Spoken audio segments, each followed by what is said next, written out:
Hello candidates, welcome to the GATE Flyer. आज हम discuss करने वाले हैं previous year general aptitude question जो कि गेट एग्जाम में पूछे गए हैं।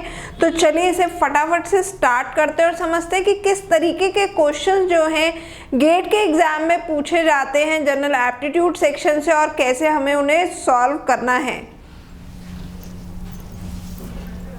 तो सबसे पहले हम यहाँ पे डिस्कस करेंगे 1 मार्क क्वेश्चन और उसके बाद 2 mark question. As we all know कि जनरल एप्टीट्यूड के पेपर में 5 क्वेश्चंस हमें 1 मार्क्स के मिलते हैं और 5 क्वेश्चन हमें 2 मार्क्स के मिलते हैं। 15 मार्क्स की यहाँ पे वेटेज रहती है और अगर आप इन क्वेश्चंस को अच्छे से अटेम्प्ट कर लेते हैं तो काफ़ी ये हेल्प करते हैं आपको एक अच्छा स्कोर एज वेल एज एक रैंक अचीव करने में।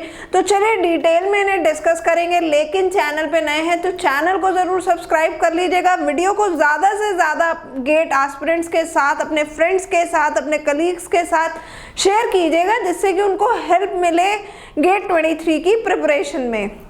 तो यहाँ पे सबसे पहला क्वेश्चन है the expenditure on the project as follows. Equipment ₹20 lakh, salaries ₹12 lakh, contingency ₹3 lakh. तो यहाँ पे सिंपल प्रेजेंट टेंस का ये सेंटेंस है the expenditure on the project. तो एक्सपेंडिचर ऑन द प्रोजेक्ट जो है आपका यहाँ पे जो सब्जेक्ट जो है वो आपका सिंगुलर है। तो यहाँ पे जो आंसर जो वर्ब भी जो लगेगी वो भी सिंगुलर वर्ब ही लगेगी। तो ब्रेक डाउन नहीं लगेगा, ब्रेक नहीं लगेगा, it will be breaks down. It will be breaks down. The expenditure on the project breaks down as follows. क्यों? क्योंकि मैंने आपको बताया सिंपल प्रेजेंट टेंस में जब हमारा सब्जेक्ट सिंगुलर होता है तो वर्ब भी हमारी सिंगुलर ही लगती है। तो answer will be option C, it will be breaks down. Question number 2, the search engines business model dash around the fulcrum of trust. तो यहाँ पे क्या हमें ऑप्शन दिए हैं? It is revolves, places, sinks and burst. तो हमारा यहाँ पे आंसर क्या आ जाएगा? It revolves around the fulcrum of trust. Third question की तरफ मूव करेंगे। थर्ड क्वेश्चन हमें यहाँ पे दिया है two cars start at the same time from the same location and go in the same direction. की 2 कार हैं वो सेम टाइम पे सेम प्लेस से सेम डायरेक्शन में मूव करती हैं। The speed of the first car is 50 km/h and speed of the second car is 60 km/h। तो पहली कार की जो स्पीड है वो 50 km/h की है, दूसरी कार की स्पीड जो है वो 60 km/h की है। The number of hours it takes for the distance between the 2 cars to be 20 kilometre. तो कितना टाइम लगाएंगी वो दोनों कार्स जो है, यहाँ पे हमसे पूछा है कितना टाइम जो उन्हें लगेगा 20 किलोमीटर का डिस्टेंस कवर करने में। तो जैसा कि यहाँ पे हमें जो दिया गया है सेम डायरेक्शन में जा रही हैं तो कितना टाइम यहाँ पे लगना है हमसे ये पूछा गया है। रिलेटिव स्पीड का क्वेश्चन है और हमारा यहाँ पे फॉर्मूला क्या रहता है? जब भी रिलेटिव स्पीड का क्वेश्चन होता है, अगर कोई भी व्हीकल जो है सेम डायरेक्शन में जा रहा होता है तो ऐसे में हम क्या करते हैं, उनकी जो स्पीड जो होती है वो माइनस हो जाती है अगर सेम डायरेक्शन में है। डिस्टेंस हमें यहाँ पे दिया हुआ है तो हमारा फॉर्मूला क्या हो जाएगा टाइम टेकन का? It will B distance upon relative speed. Distance हमें दिया है 20 किलोमीटर, रिलेटिव स्पीड होगी 60 - 50, इट विल बी 20/10। तो आपका आंसर आ जाएगा 2 hours. Time will be 2 hours. Option B is the correct answer. The number of hours it will take for the distance between the 2 cars to be 20 kilometre is 2 hours.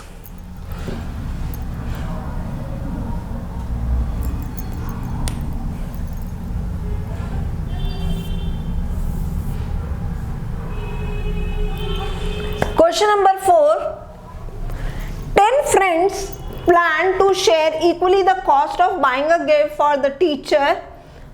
When 2 of them decided not to contribute, each of the other friends had to pay 150 rupees more. The cost of the gift was rupees तो हमें जो है gift की cost निकालनी है। 10 बच्चे हैं जिन्होंने एक गिफ्ट जो है प्रेजेंट करना है अपनी टीचर को, लेकिन बाद में जो है 2 बच्चे बैकआउट कर जाते हैं। 8 बच्चे जो है वो मिलकर के गिफ्ट जो है उसे परचेज करते हैं, जिसकी वजह से उन्हें 150 रुपीज़ जो है वो एक्स्ट्रा बियर करने पड़ते हैं। तो टोटल कॉस्ट कितनी है उस गिफ्ट की, ये हमें यहाँ पे फाइंड आउट करना है। तो आप यहाँ पे ले लीजिए कि जो गिफ्ट का अमाउंट जो हर स्टूडेंट या हर बच्चा जो कंट्रीब्यूट कर रहा है दैट इज x, ठीक है। तो 10 बच्चे हैं तो उन्हें कितना अमाउंट कंट्रीब्यूट करना होगा, 10x। एक बच्चा अगर x अमाउंट कंट्रीब्यूट कर रहा है तो 10 स्टूडेंट्स कितना बियर करेंगे, 10x। लेकिन 2 बच्चों ने बैकआउट कर लिया है, जिसकी वजह से अब कितने बच्चे रह गए, 8। तो वो कितना अमाउंट बियर करेंगे, x तो वो कर ही रहे थे, प्लस उन्हें 150 रुपीज और देने पड़ेंगे, तब जाकर के अमाउंट इक्वल होगा।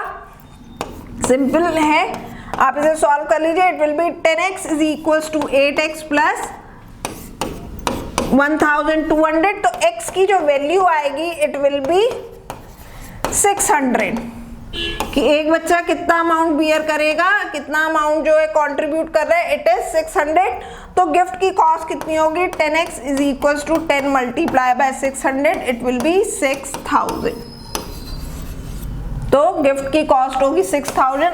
Option C is the correct answer of this question.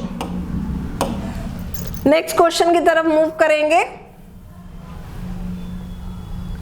A court is to judge as dash is to a teacher।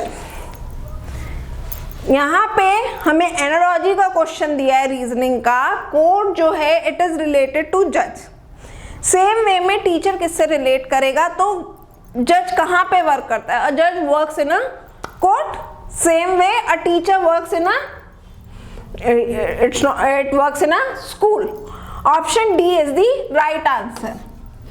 हमें ऑप्शन क्या दिए थे, student, punishment, syllabus, school.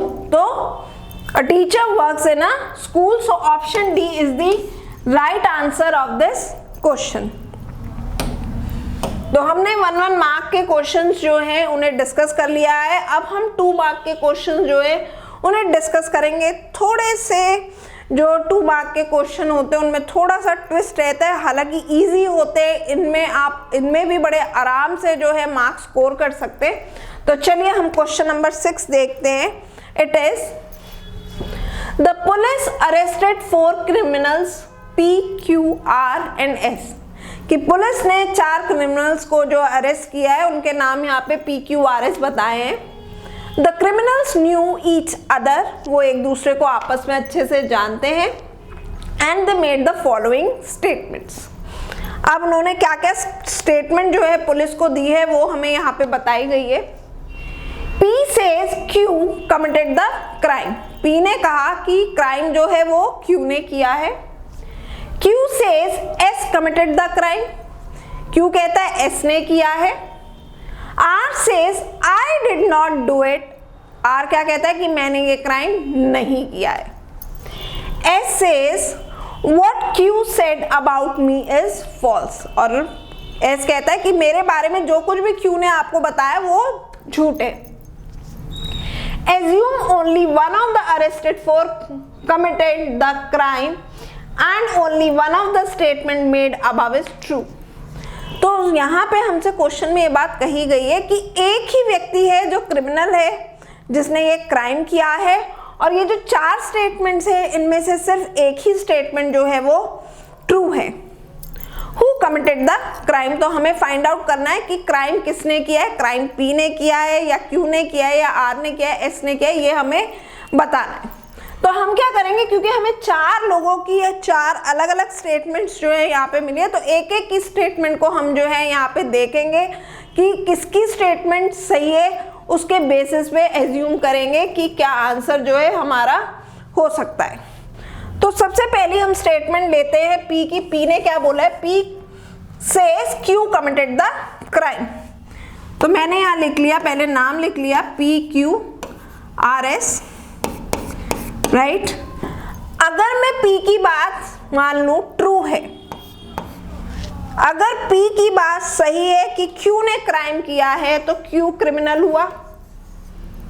Q क्या हो गया? Criminal. C means criminal, right. अब ऐसे में Q ने बोला था S ने क्राइम कमिट किया तो वो फॉल्स होगा, क्योंकि यहाँ पे उन्होंने क्या बोला है? यहाँ पे उसने बोला है कि एक की बात सही है। अगर P की बात सही है तो बाकी सबकी बात जो है वो फॉल्स हो जाएगी। तो Q इसके हिसाब से क्रिमिनल हो गया। Q ने बोला था कि S ने क्राइम जो है वो नहीं किया है, सॉरी Q ने बोला था S ने क्राइम किया है, लेकिन अब इसकी बात फॉल्स हो गई क्योंकि हमने P की बात को ट्रू माना। तो S जो है वो ही is not criminal, NC means he is not criminal. R ने की बात भी ऐसे में फॉल्स हो जाती है। R ने बोला था I did not do it, क्योंकि उसकी स्टेटमेंट यहाँ पे फॉल्स है P की वजह से, तो it means R is criminal. और फोर्थ क्या था हमारा statement? S says what Q said about me is false। Q ने क्या बोला था कि S क्रिमिनल है, तो यहाँ पे क्योंकि हमने P की वजह से जो है उसको फॉल्स ले लिया था Q की स्टेटमेंट को, तो इस हिसाब से S जो है वो क्रिमिनल हो जाता है। लेकिन हमें क्वेश्चन में क्या बोला है? Assume only one of the arrested four committed the crime, कि किसी एक ने क्राइम किया, इस हिसाब से तो 3 लोग क्रिमिनल है। अगर हम P की स्टेटमेंट को ट्रू मान लेते हैं तो इस हिसाब से जो है Q भी क्रिमिनल है, R भी क्रिमिनल है और S भी क्रिमिनल है, लेकिन क्राइम तो किसी एक ने किया है। तो ये स्टेटमेंट जो है ये रॉन्ग हो गई और इससे जो हम ये कॉन्ट्राडिक्टरी हो गई। 3 लोग क्रिमिनल नहीं है, क्योंकि हमें क्वेश्चन में कहा गया सिर्फ एक ही आदमी है जिसने क्राइम किया है। अब हम सेकंड स्टेटमेंट लेते हैं जो Q ने कही है। हमने P को कंसिडर कर लिया, अब हम Q की स्टेटमेंट को कंसिडर करते हैं। वापस से हम लिख देते PQRS और एज पर दी स्टेटमेंट Q के स्टेटमेंट को हम ट्रू कंसिडर करेंगे, बाकी के स्टेटमेंट्स को फॉल्स। अब देखते हैं इसका क्या रिजल्ट आता है। क्योंकि P का स्टेटमेंट यहाँ पे फॉल्स हो गया है तो इसके अकॉर्डिंगली Q जो है वो क्रिमिनल नहीं है।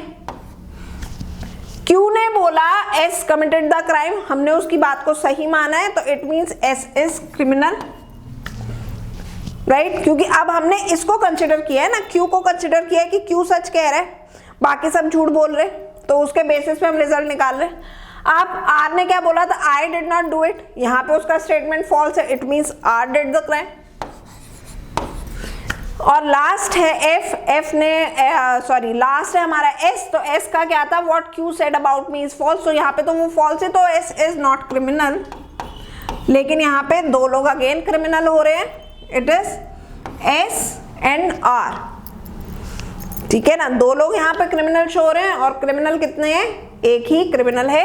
तो यहाँ पे ये वाला भी बात से हमारे को आंसर नहीं मिलता, क्योंकि स्टेटमेंट से भी हमें आंसर नहीं मिल रहा है। अब हम जाएंगे R की स्टेटमेंट पे। इन फर्स्ट 2 ऑप्शंस को मैं जो हूँ रिमूव कर दे रही हूँ। अब थर्ड स्टेटमेंट R की कंसिडर करते हैं ट्रू। अब देखते हैं कि क्या हमें यहाँ से आंसर मिलता है। वापस से लिख देते हैं PQRS। थर्ड केस देखेंगे R का और कोशिश करेंगे आंसर फाइंड आउट करने की। R की स्टेटमेंट को हम ट्रू मान ले रहे हैं, बाकी सबकी स्टेटमेंट्स को फॉल्स, क्योंकि किसी एक की स्टेटमेंट ट्रू होगी ना, 2 की तो हो नहीं सकती, क्योंकि यहाँ पे उन्होंने क्या बोला है कि जो स्टेटमेंट दी गई है उनमें से किसी एक की सच है। अब R की स्टेटमेंट को हमने ट्रू मान लिया। अगर R की स्टेटमेंट को ट्रू मानते हैं तो सबसे पहले P को देखते हैं। P की स्टेटमेंट क्या हो गई? फॉल्स हो गई, it means Q is not a criminal. Q की स्टेटमेंट थी S ने क्राइम कमिट किया है, तो S की भी जो आपकी क्या कहते हैं क्राइम वाली जो इसकी जो स्टेटमेंट थी वो भी फॉल्स हो जाती है, तो it means S is also not criminal, ठीक है। R ने बोला था कि I didn't do it, इसकी बात को हमने सही माना है इसमें, तो R is also not criminal। S ने क्या बोला था? What Q said about me is false, मेरे बारे में जो S ने बोला है, S ने कहा कि मेरे बारे में जो Q ने बोला है वो false है। It means अब अगर हम इसकी स्टेटमेंट को false लेते हैं तो it means S is criminal, right? यहां से ऐसे आप देखोगे तो आप कहोगे कि मैडम एस क्रिमिनल है, नहीं, यहाँ पे कॉन्ट्राडिक्टरी है, यहाँ पे ये नॉन क्रिमिनल है और यहाँ पे क्रिमिनल है। एक ही चीज हो सकती है ना, एस या तो क्रिमिनल हो सकता है या एस क्रिमिनल नहीं हो सकता है, लेकिन एस वाले स्टेटमेंट को अगर हम कंसिडर करते हैं ट्रू आर के स्टेटमेंट को, तो इस हिसाब से एस जो है वो क्रिमिनल है भी और एस जो है वो क्रिमिनल नहीं भी है। तो ये वाली भी जो स्टेटमेंट है वो यहाँ पे फॉल्स समझ में आ रही है। अब लास्ट स्टेटमेंट कंसिडर करते हैं एस की, एस ने क्या बोला। अब फोर्थ स्टेटमेंट हम किसकी सही मानते हैं, एस की मानते हैं। देखते हैं कि क्या इससे हमें रिजल्ट मिलता है। तो फिर से लिख लिया P Q R S, P Q और आर की स्टेटमेंट्स को हमने फॉल्स मान लिया, एस की स्टेटमेंट को हमने ट्रू मान लिया, राइट। तो बी की स्टेटमेंट फॉल्स हो गई, मीन्स क्यू का यहाँ पे उन्होंने क्या बोला था, Q committed the crime, but as per the statement तो क्यू ने तो क्राइम नहीं किया, तो he is not a criminal, NC लगा दिया। क्यू ने बोला था कि एस ने क्राइम कमिट किया है, अब उसकी स्टेटमेंट भी जो है फॉल्स हो गई, एस ने क्राइम नहीं किया है। आर ने बोला था I did not do it, I didn't do it, false है statement, it means he did the crime। S ने क्या बोला था कि मेरे बारे में जो क्यू ने बोला है वो false है, yes, तो इसको हमने ट्रू माना, इट मीन्स एस ने क्राइम नहीं किया है।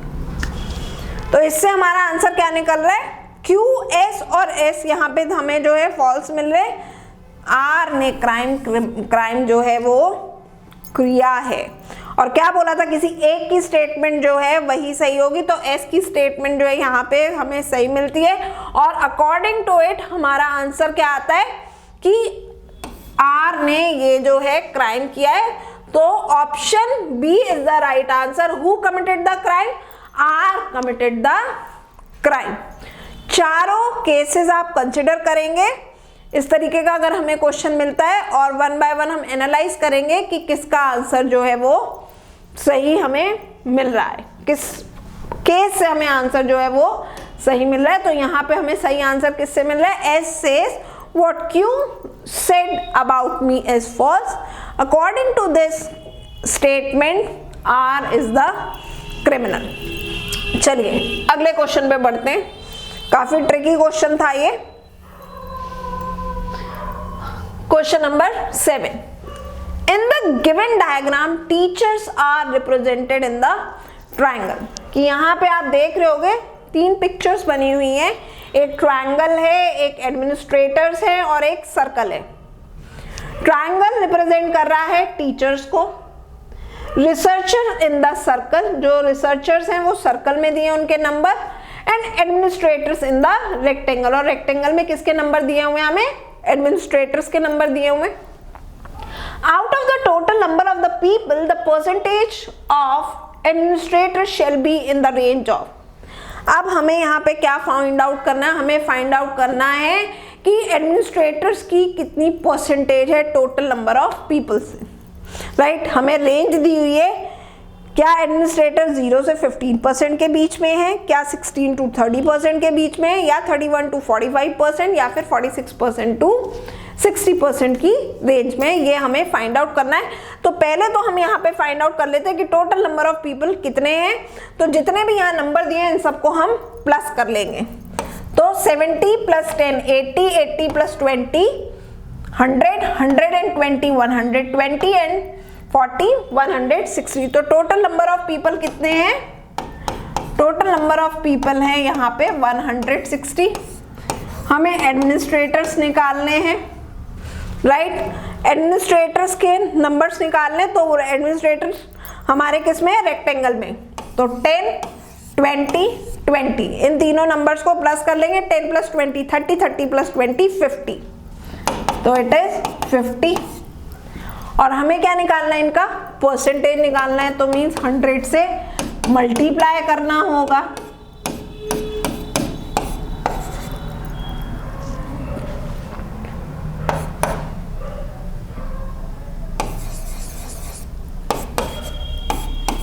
तो इट विल बी 125/4 जब आप इसको डिवाइड करेंगे, so then you will get 31.25।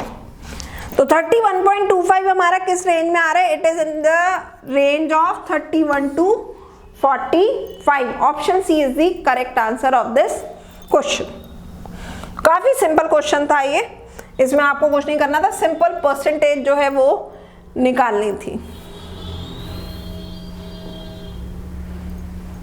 Critical reasoning का क्वेश्चन है यहाँ पे, एनालिटिकल रीजनिंग का है, आपको समझना होगा इस पैराग्राफ को। जनरली इस तरीके के क्वेश्चन हमें जो है, एक क्वेश्चन हर बार जो है एवरी ईयर मिलता है जिसमें पैसेज बेस्ड होता है क्वेश्चन, आपको स्टेटमेंट अजम्पशन का या कोर्स ऑफ एक्शन का या आर्ग्यूमेंट का या इन्फ्लुएंस का क्वेश्चन जो है मिलता है। A recent High Court judgment has sought to dispel the idea of begging as a disease which leads to its stigmatization and criminalization, and to regard it as a symptom. The underlying disease is the failure of the state to protect citizens who fall through the social security net. यहाँ पे कह रहा है कि high court ने एक recent judgement दिया है जिसमें उसने डिसबिलीव किया है इस आइडिया को, बैगिंग जो है इट इज़ अ डिसीज। उसने बोला कि इसको बिलीव किया है कि ये जो है लीड करता है स्टिग्मेटाइजेशन। स्टिग्मेटाइजेशन मीन्स किसी चीज पर दोष लगाना, दोषारोपण करना, या क्रिमिनलाइजेशन मीन्स अपराध करना, अपराधीकरण को हम लोग क्रिमिनलाइजेशन बोलते हैं। तो उन्होंने कहा है कि बैगिंग जो है वो एक सिम्टम है, right. The underlying disease is the failure of the state. और ये जो एक डिसीज है, ये जो बीमारी है बैगिंग की, it is the failure of state. किसका फेल्योर है? स्टेट का फेल्योर है, गवर्नमेंट का फेल्योर है to protect citizens who fall through the social security net. उन लोगों को प्रोटेक्ट नहीं कर पा रहा है स्टेट जो इसमें इन्वॉल्व हो रहे, इंडल्ज हो रहे हैं बैगिंग में। तो it is a kind of a disease which leads to a stigmatization and criminalization. And why? Due to the failure of the government, right? Which one of the following statement can be inferred from the given passage? मतलब यहाँ पे जो चार आपको statement दी हैं, इनमें से कौन सी स्टेटमेंट सही है जो हमें इस मतलब पैराग्राफ हमें इस जिसके बारे में हमें यहाँ पे बता रहा है। तो पहला है यहाँ पे, beggars are lazy people who beg because they are unwilling to work। कि beggars जो होते हैं वो lazy people होते हैं, आलसी होते हैं, और वो इसलिए begging करते हैं क्योंकि उन्हें काम करना पसंद नहीं है, वो काम नहीं करना चाहते। तो ऐसा तो हमें कुछ भी नहीं यहाँ पे बताया। beggars are created because of the lack of social welfare schemes। beggars create होते हैं क्यों? क्योंकि सोशल सिक्योरिटी या सोशल वेलफेयर स्कीम्स जो हैं वो जो है हमारे पास नहीं है। स्टेट उस तरीके की सोशल सिक्योरिटी स्कीम्स जो है, वेलफेयर स्कीम्स जो है वो प्रोवाइड नहीं कर रही है, उसकी वजह से लोगों को जो है बेगिंग करनी पड़ रही है, हो सकता है। अगला देख लेते हैं option. Begging is an offence. Begging जो है एक ऑफेंस है that has to be deal firmly, उसके साथ हमें जो है फर्मली डील करना चाहिए। फोर्थ ऑप्शन दिया है, begging has to be banned because it adversely effect the welfare of the state. कि हमें बेगिंग को बैन कर देना चाहिए। क्यों? क्योंकि ये एडवर्सली इफेक्ट करती है हमारे स्टेट को। तो यहाँ पे जो मोस्ट अप्रोप्रिएट जो बन रहा है option, that is the option B, beggars are created. Why? Because of the lack of social welfare schemes. क्योंकि ये चीज हमें कहाँ पे बताई गई है? यहाँ पे बताई गई है लास्ट लाइन में, the underlying disease is the failure of state to protect citizens who fall through the social security net. यहां से हमें पता चल रहा है क्यों? क्योंकि हमारा जो स्टेट जो है, हमारा जो कंट्री जो है वो फेल हो रहा है उन लोगों को प्रोटेक्ट करने में जो इस सोशल सिक्योरिटी नेट में आ रहे हैं, जो बेगिंग कर रहे हैं, उनको वो इस तरीके की स्कीम्स जो है, सोशल सिक्योरिटी जो है वो प्रोवाइड नहीं कर पा रहे हैं। So option B is the right answer of this question. It is, once again I am telling you, beggars are created because of the lack of social welfare schemes। चलिए अगले क्वेश्चन की ओर बढ़ते हैं।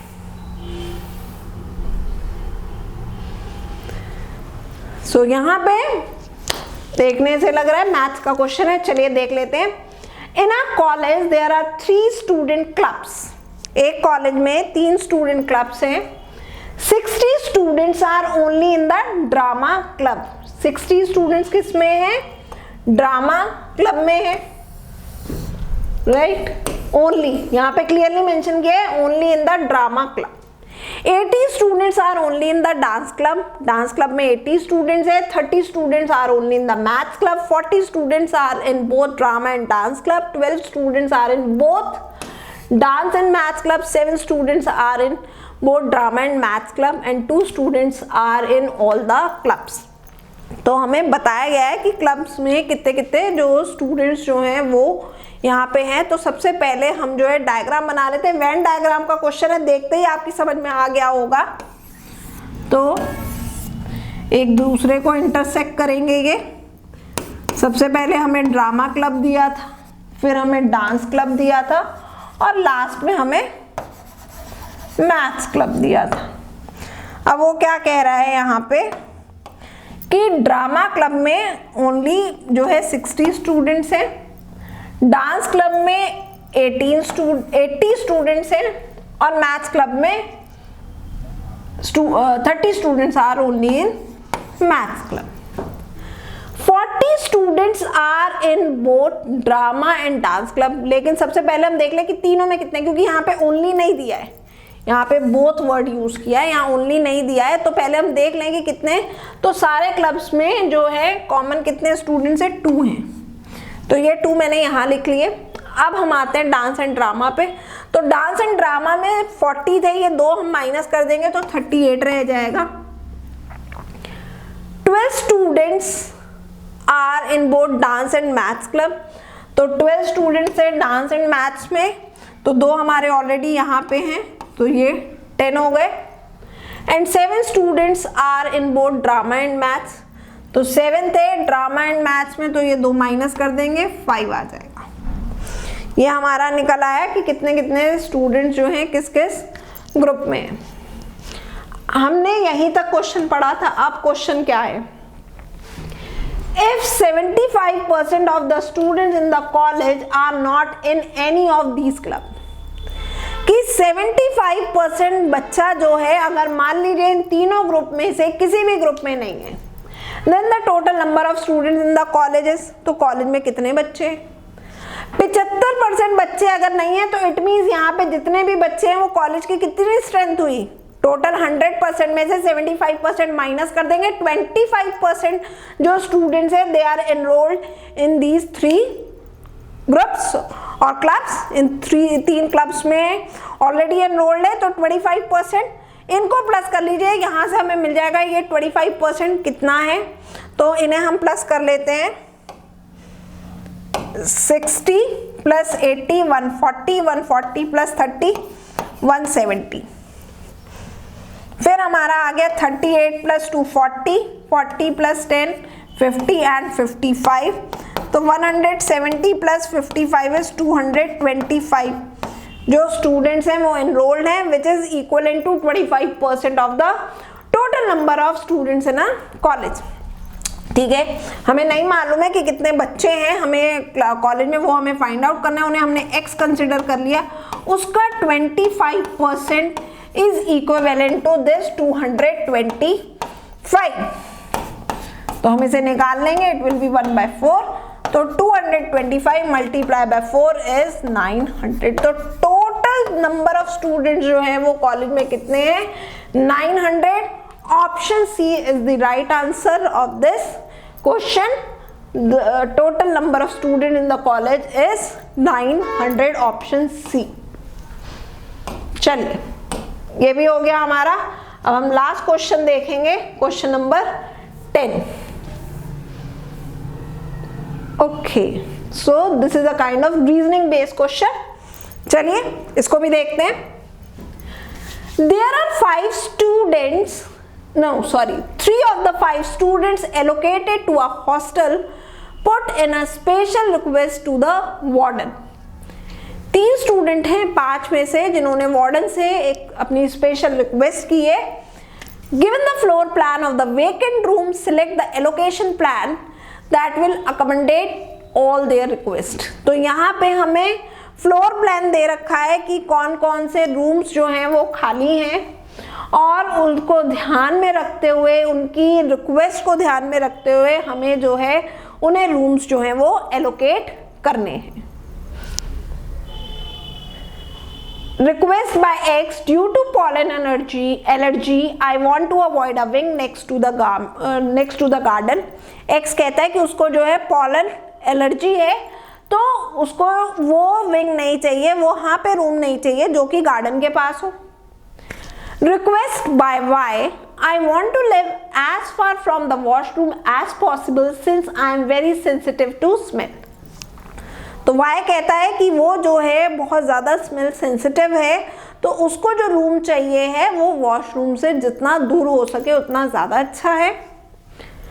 थर्ड है request by Z, I believe in vastu and so want to stay in the south west wing. Z कहता है कि वो वास्तु में बिलीव करता है, तो उसे कहाँ का विंग चाहिए, कौन सा रूम चाहिए जो कि साउथ वेस्ट डायरेक्शन में हो. The shaded rooms are already occupied. यहाँ पे जो आपको shaded rooms दिख रहे हैं वो occupied है. WR is the washroom. यहाँ पे जहाँ पे भी WR लिखा है, जैसे यहाँ लिखा है, यहाँ लिखा है, ये क्या है, वॉशरूम है. 5 प्लेसेस हैं, आप कह सकते हैं 5 रूम्स हैं जो खाली हैं. इन तीनों की रिक्वेस्ट को ध्यान में रख करके हमको जो है रूम एलोकेट करना है. तो यहाँ पे हमें 4 चार्ट्स दिए हुए हैं, 4 हमको मतलब जो है प्लान दे रखा है, एलोकेशन प्लान. अब हमको देखना है कि इन तीनों की रिक्वेस्ट जो है किस एलोकेशन प्लान में जो है फिट बैठती है, इनकी रिक्वेस्ट किस प्लान में फिट है, तो ये हमें देखना है. सबसे पहले हम 1 बाय 1 चलते हैं, ऑप्शन ए पे आ जाते हैं. इस वाले प्लान को हम सबसे पहले देखते हैं.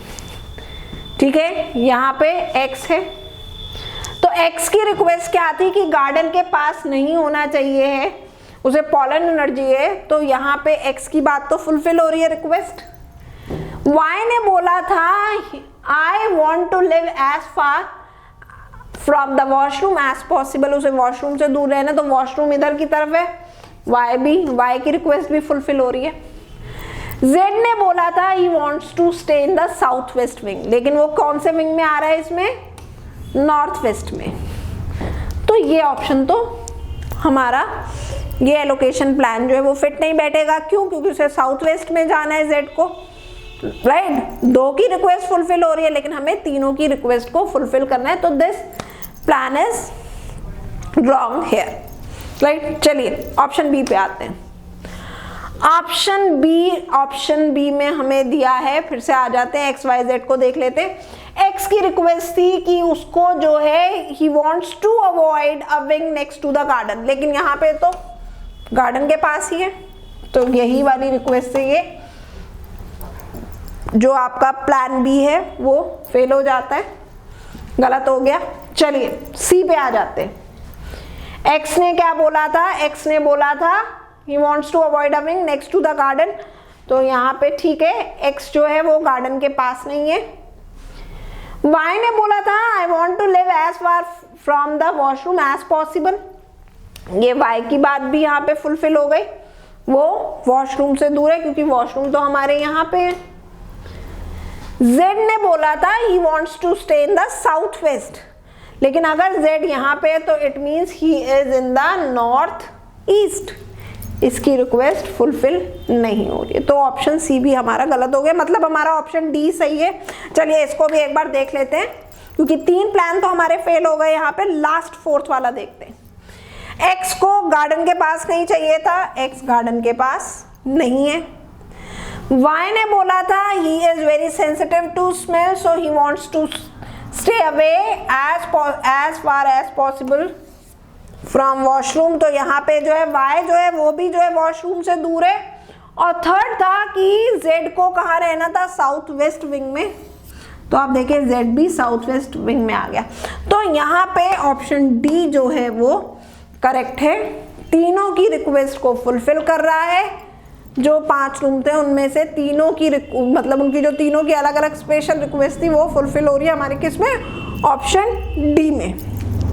तो हमने आज डिस्कस किए जो क्वेश्चंस गेट के पेपर में आए थे, जनरल एप्टीट्यूड के ये क्वेश्चंस हमें मिले थे कंप्यूटर साइंस ब्रांच के गेट 19 के पेपर में। तो आज हमने इनको सॉल्व किया है। वीडियो पसंद आया हो तो वीडियो को लाइक कीजिएगा, ज़्यादा से ज़्यादा शेयर कीजिएगा, इसी तरीके से हम जिससे कि आपके लिए और भी सॉल्यूशंस जो हैं लेकर के आते रहे और आपकी प्रिपरेशन में हेल्प करते रहे। So good luck candidates, stay tuned to the GATE flyer.